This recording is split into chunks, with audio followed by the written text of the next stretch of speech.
Hello everyone, welcome to Gosport Railworks. My name's James and today we're doing another locomotive review. This time we're looking at the Vulcan Pack Class 37. This is a very lovely looking diesel locomotive. But first of all, let's look at all the boring stuff. First of all, I have to mention this is from a train pack, so if I mention the product code for this one, you'll just get the train pack. So here is the product code for another Class 37 in a very similar livery. It is 371-450. The particular one is regional one, so it's got SD at the end. So yeah, that's how you can get a 37. And yes, this is a very nice looking engine. And first of all, here is the warranty and product care sheet, which we won't look at. And here is the product information sheet. It has the exploded diagram on one side, as per usual, and on the other side, it just tells you about adding a DCC chip. Curves, it will go around, it's preferred on 12 radius curves, but it will go around 9. Lubrication, body removal, and also DCC fitting, and also about adding the extra little bits of detail. So let's have a look at them as well. So here is the detail pack. Alright, we have, I think these are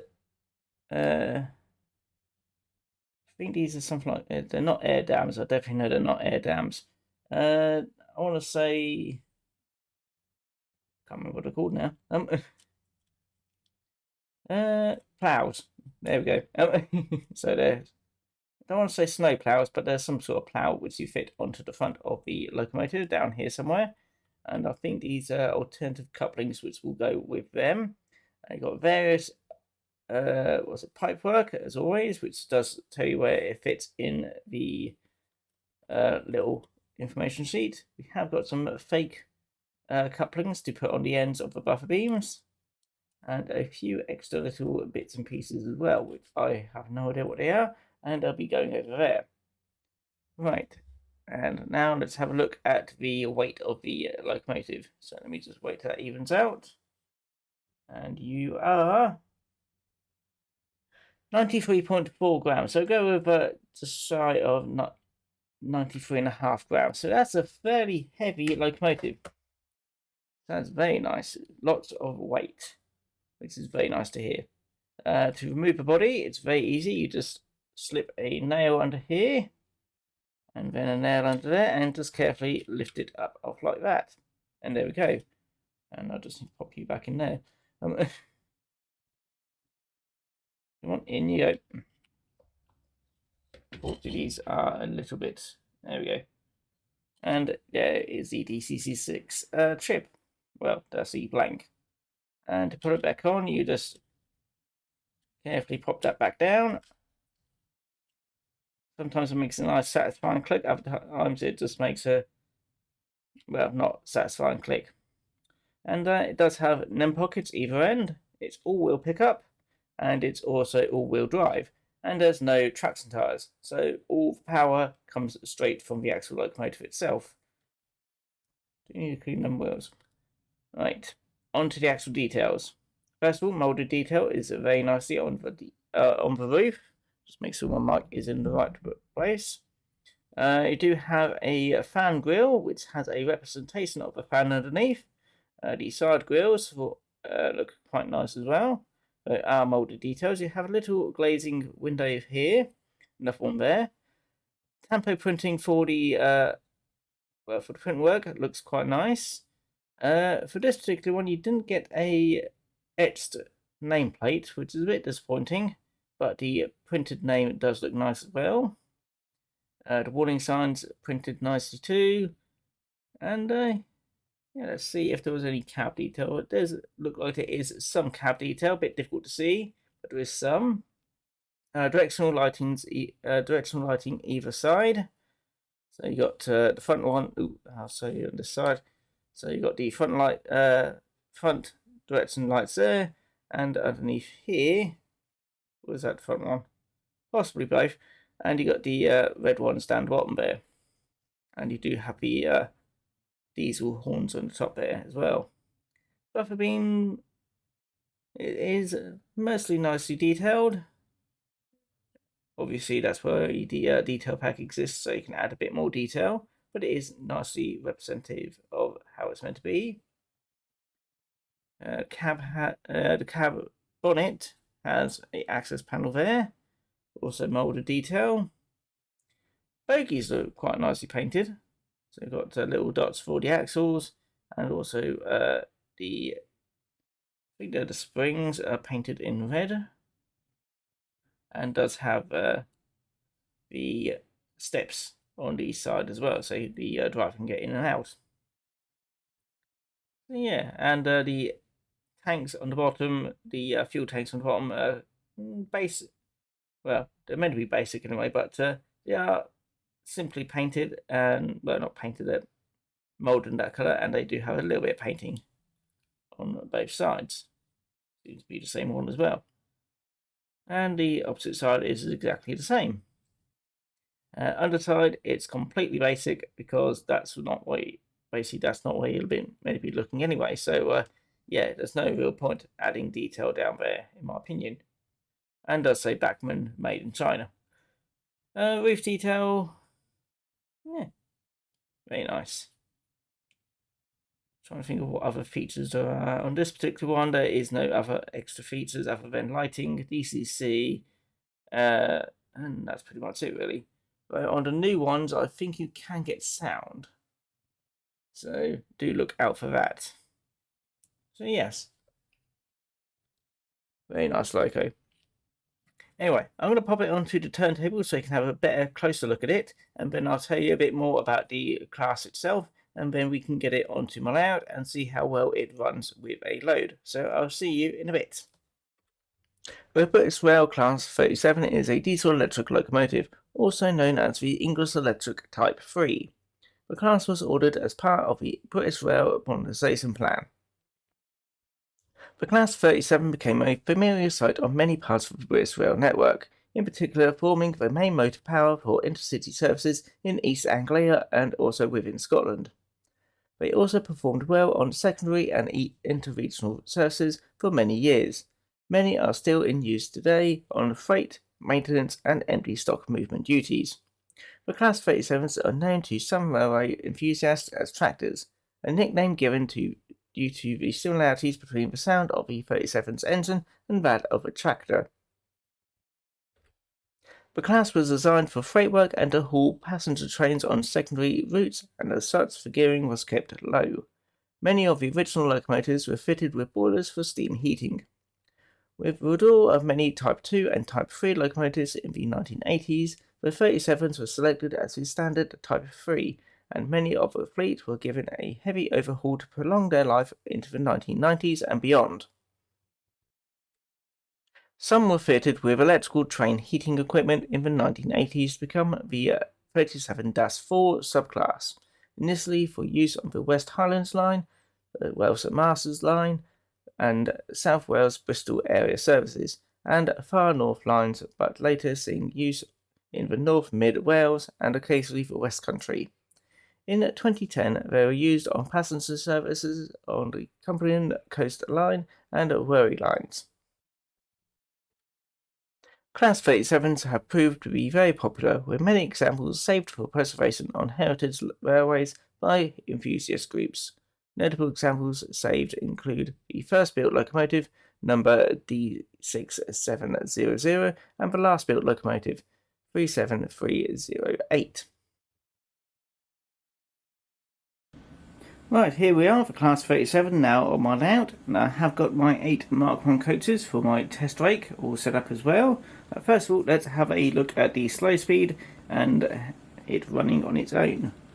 I do have to mention this is under DC, so it will probably operate slightly differently under DCC, but just to put that out there, that it is DC at the moment. I borrowed the decoder from this to put into something else, so yes. Can't remember which loco it was. So here we go, slowly going up. And there we go, that is a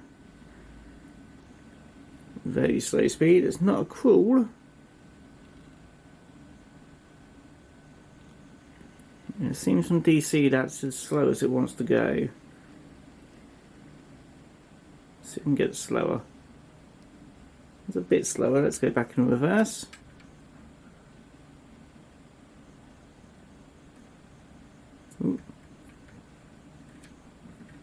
And I think I've stalled it. There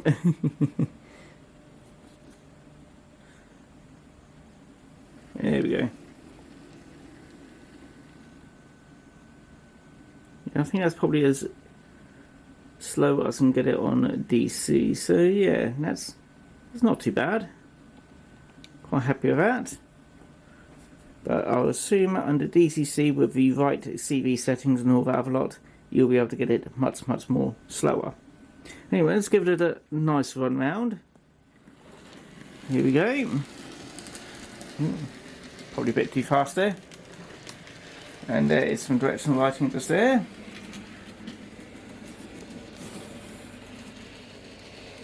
And I was right, it is all three of them lights on the front which do light up. Yeah,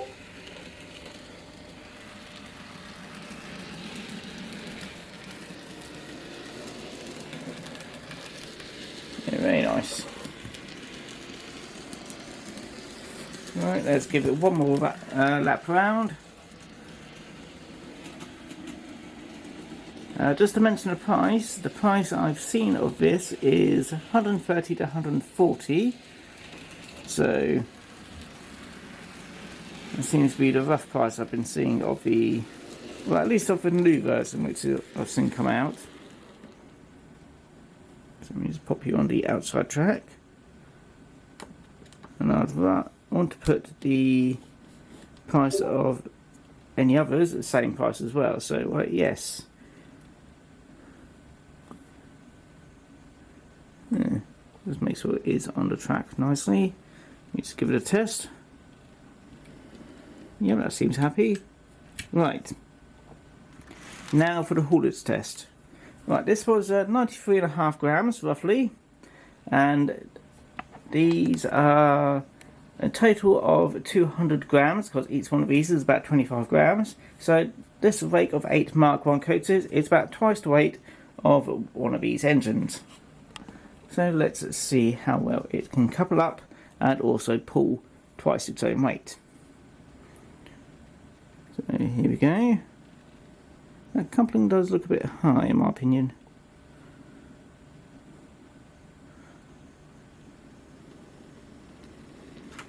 There we go. Apparently I was wrong, it wasn't too high. And that seems happy as well. So yes, let's see how well it'll pull 8 Mark 1 coaches. Actually, to be honest, I don't think it'll have any issues. So yeah, let's just get on the way. Even up on a little slight incline, I don't think it will struggle at all.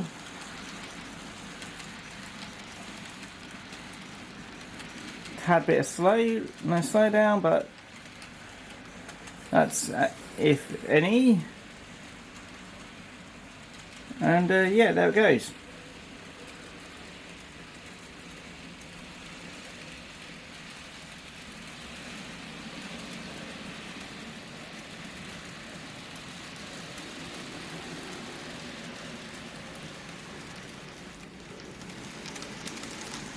It does seem like I need to clean my track again.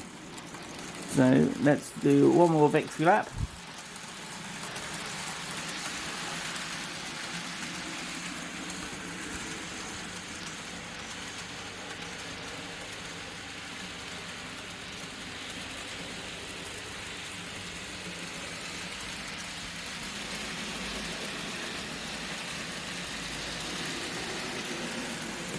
And here we go. Yeah, it seems there's a little bit of muck on this point here. So, but luckily it's got a very wide wheelbase and it doesn't really matter too much. But yeah, that's a rather nice looking engine, and it does seem to, well, it pulls quite a lot behind it. I'll probably be able to double it up before I even have to worry about anything. So yeah, that's very nice. So yes, as I was saying earlier, its rough price which I've been able to find is about 130 to 140. Though I do think Farish are bringing out sound versions of them, and to be honest, it's up to you if you really want sound at all. I've only got one sound engine and I'm happy with that one. So that's probably going to cost up to about 200 as per usual. But for the basic Class 37, I'd say 130 to 140 is actually a rather reasonable price point, because that's what most people will probably want, at least 137, unless they do steam era, no, heavily into steam era. And yeah, they were very well travelled. Like I said, we even had them down here in the south. So yes. But for what you get a very nice running engine. The detail is superb. Features, however, is a bit light compared to what they're trying to put out nowadays, but it's got the standard amount of features which I'd expect, which is directional lighting, NEM pockets, no all-wheel drive, and also no traction tyres, and it is at least DCC compatible with the basic DCC 6. So yes, I am very happy with what we get. And like I said, it's a very nice, reliable engine as well. As I said, even with my dirty track, it seems to run pretty much perfectly fine. So I'm very happy with it. So for 130 to 140, I would say this is a very good recommended engine to get. So yes. But if you want one, that is completely up to you. So yeah. So yeah, that's pretty much it for this review. What do you think of Class 37? Do you like it? Do you not like it? Or would you rather just have more steam engines? But do let me know what you think of the video. If you do like it, do feel free to like, comment and subscribe. And if you didn't like it, well, I hope you enjoyed it anyway. But that's going to be it from me. So I'm actually going to have a rest now, because I did record this back to back with the review of the train pack this came from. So yes. So I'm going to have a rest now. So yeah, let's send the Class 37 on its way, and I'll see you all again next time. So take care now. Bye bye. There we go. Take care now.